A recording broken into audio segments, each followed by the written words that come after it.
Hello, and welcome back to the Southern Bible Thumper channel. For this upload, we will be reading Leviticus chapter 5. And if a soul sin, and hear the voice of swearing, and is a witness, whether he hath seen or known of it, if he do not utter it, then he shall bear his iniquity.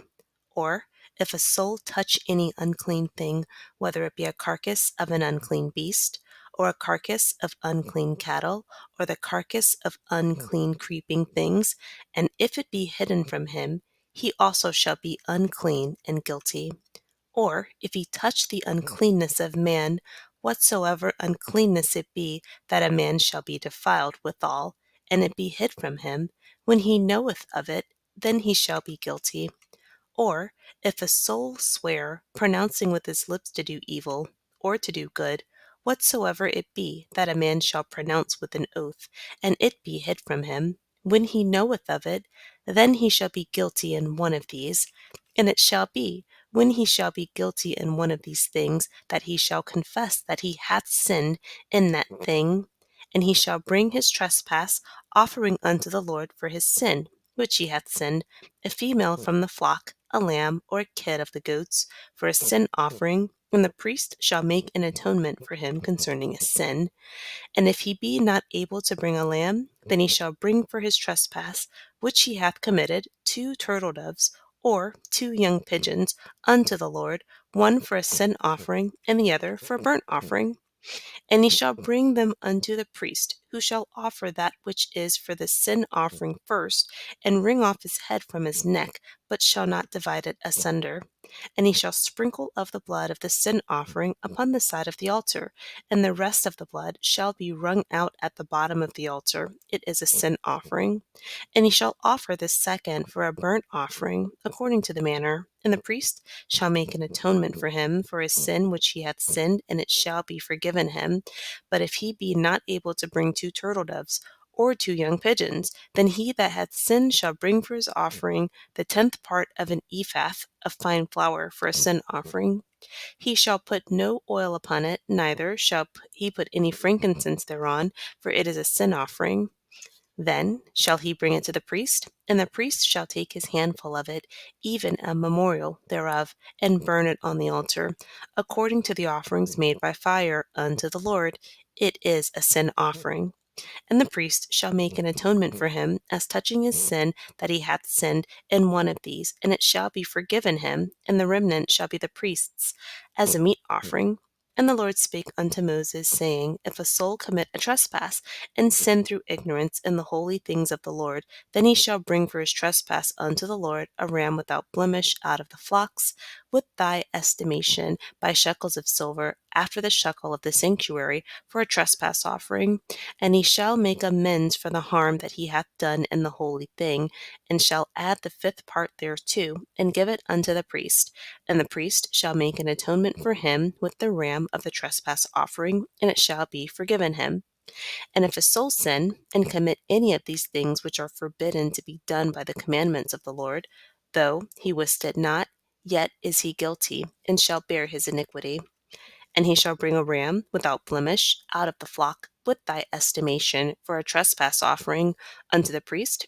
And the priest shall make an atonement for him concerning his ignorance wherein he erred and wist it not, and it shall be forgiven him. It is a trespass offering. He hath certainly trespassed against the Lord. Summarizing Leviticus chapter 5. Leviticus 5 details what counts as a trespass and how atonement can be made in an offering. If anyone sins because they know information to bring justice in a trial and they don't say anything, they will be held responsible. If anyone touches an unclean thing, animal or human, even if unaware, they will be guilty. If a person makes an evil or good vow or oath, promise or swear, thoughtlessly, the person is to admit guilt once it's realized, confess directly, and as a penalty, bring a young goat or lamb. The priest will make atonement concerning his sin. And atonement, another few words for that. Atonement, to make satisfactory, Atonement can also mean reparation or reconciliation. If the person can't bring a lamb, then they are to bring 2 turtle doves or 2 young pigeons, one for a sin offering and one for a burnt offering. Bring them to the priest. The person should wring the neck, but don't sever the head from the body. And the King James Version says asunder, and asunder means to divide into parts. So wring the neck, break the neck, and smite the animal, but don't, totally dismember it. Then sprinkle the blood of the sin offering on the side of the altar. The rest of the blood shall be wrung out at the bottom of the altar because it's a sin offering. He shall offer the second for a burnt offering according to the manner. King James Version says manner, but some other terms are ordinance, regulation, or rule. And then once that animal is offered, it shall be forgiven.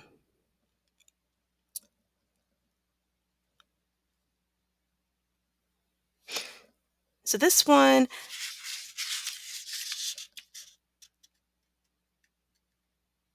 verse 10 just says the second bird is to be used for a burnt offering.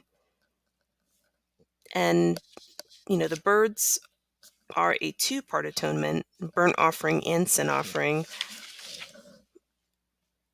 But a young goat and a young lamb are also mentioned as appropriate atonement animals. Verse 11, if the person can't bring 2 turtle doves or pigeons, the person should give a 10th part of an ephah. And the New Living Translation says that this is about 2 quarts of fine flour. Don't mix it with anything, no oil, no frankincense. The priest will take a handful of the flour and burn it. The remainder of flour the priest does not burn. It becomes a meat or grain offering for the priest. Verse 15, if a person acts unfaithfully and sins, he shall bring a guilt offering to the Lord. A ram without defect. The value of the animal should match the amount of silver regulated by the sanctuary staff. So in verse 15, what this is saying is there's a certain amount that an animal is worth to make certain types of offerings.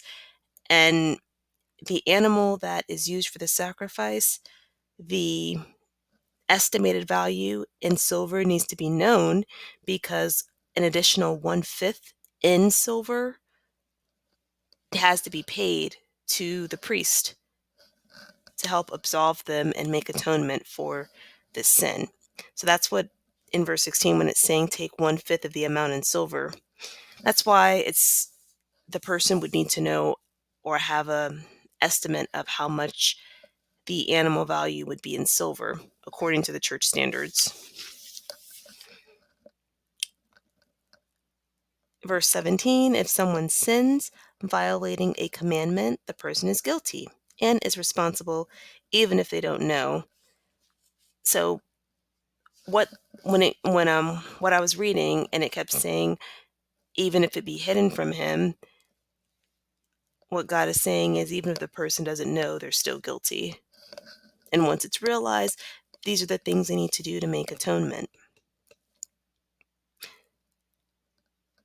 It says the person is guilty and responsible. The King James Version says bear his iniquity. So he's going to be guilty, responsible, carry iniquity. Verse 18, the sinner should bring an unblemished ram for a trespass or guilt offering. The priest will make an atonement. This is a guilt or trespass offering. The person is guilty of wrongdoing against God. Highlights. I looked up the word Leviticus because I was curious if it had a specific meaning. And it says in the Merriam-Webster Dictionary.com, Leviticus consists of priestly legislation or laws for religious officials. So, one other thing to notice, or a few other things to notice about chapter 5, the first violation that God mentions in this chapter is delaying justice by withholding information. The second offense is touching an unclean thing. And the third offense is making frivolous, thoughtless, binding agreements that are good or evil. I thought that was really interesting because even a good binding agreement, a good oath, even if it's something that's good, not thinking about it, not taking it seriously, it's an offense to God. And that's something I never heard before, that making thoughtless binding agreements was something that God did not want the Israelites to do. So in chapter 5, verse 5, if a person realizes that they did something like this, they are supposed to acknowledge it, confess it, and then bring an unblemished ram or goat.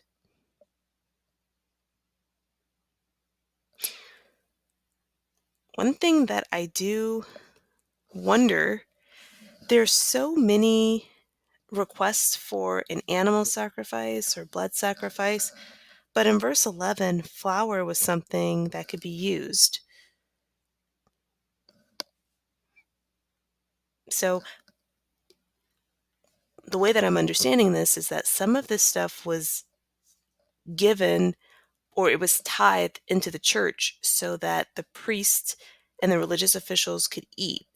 So that was the point of some of the offerings, was so that they could have something to eat. Some of it was supposed to be burned, but some of the offerings were supposed to be to help sustain the church officials, because if you think about it, they can't really work a regular job.